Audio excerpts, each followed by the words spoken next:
నూతన కార్యములు చేయమని కాదు, నన్నే ఒక నూతనము చేయి. ఆమె ఎలాగా నన్నే మార్చు, నన్నే ఒక నూతన కార్యం, నూతన క్రియ, నూతన కార్యం నన్ను చేయి. నాలో కాదు, నా ప్రక్కన కాదు, నా కుటుంబానికి కాదు, నాకు.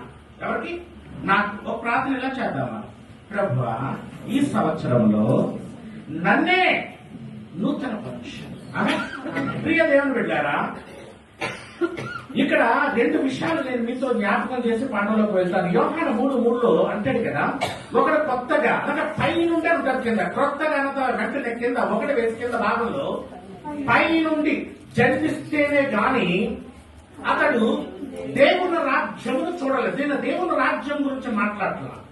ఈ రోజు మీతో మాట్లాడితే బేసిక్ పాయింట్ నేను ఏం మాట్లాడుతున్నానంటే, క్రొత్తగా జన్మించాలి. క్రొత్తగా జన్మించడం ఏంటి? మేము మన వల్లగా జన్మించి ఉన్నాం కదా, కొత్తగా జన్మించాలి. రెండవది 3:5 ఒకడు నీటి మూలముగాను ఆత్మ మూలముగాను జన్మిస్తేనే గాని దేవుని రాజ్యమును ప్రవేశింపలేదు. మంచిది. యోహాను సువార్త 1వ అధ్యాయము మనం ఇక్కడ చదువుతాం. ఎవరైనా మైక్ తీసుకుని చదువుతారా? తల్లి, నువ్వు మైక్ తీసుకొని ఎవరంటారు? అమ్మ పాపకి ఇవ్వండి, ఇక్కడ మైక్ అంటే. తల్లి, నేను చెప్పింది చదువు. 1వ అధ్యాయము 30 నుండి చదువు తల్లి. నా వెనక ఒక మనుషుడు వచ్చుచున్నాడు. ఇది యోహాను బాప్తిస్మం ఇచ్చి యోహాను సాక్ష్యం చెప్తున్నాడండి. ఇక్కడ మనం ఆత్మ గురించి ఈ రోజు మనం తెలుసుకోవాల్సింది ఏంటంటే, కొత్తగా అన్నది ఏమిటన్నది తెలుసుకోవాలి. రెండవది నీటి మూలముగా ఆత్మ మూలముగా అన్నది ఏమిటన్నది తెలుసుకోవాలి.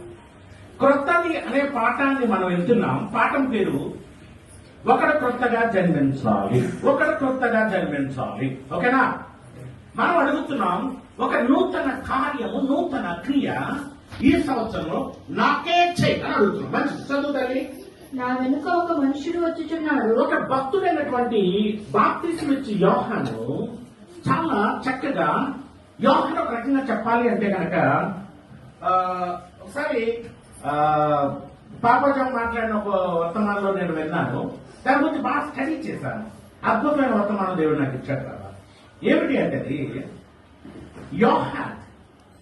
యోహాన్ తల్లి ఎలిజబెత్, మరియమ్మ అక్క చెల్లెలు. మీకు తెలుసా విషయం? ఎలిజబెత్ చాలా వయసు కలిగింది, మరియమ్మ యవనస్తురాలుగా ఉంది. మంచిది.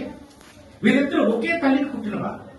ఇంకో రకంగా చెప్పాలి అంటే, యేసు ప్రభు అమ్మమ్మ, యోహాన్ అమ్మమ్మ ఒకరే. దేవుని మహిమ కలుగుతుందా? ఇతడు మాట్లాడుతున్నాడు కదా, అంటే ఒక రకంగా చెప్పాలంటే యేసయ్య కంటే యోహాను 6 నెలలు పెద్దవాడు. ఎన్ని నెలలు పెద్దవాడు?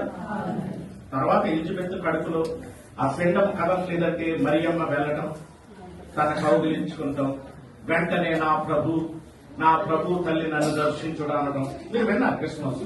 వెంటనే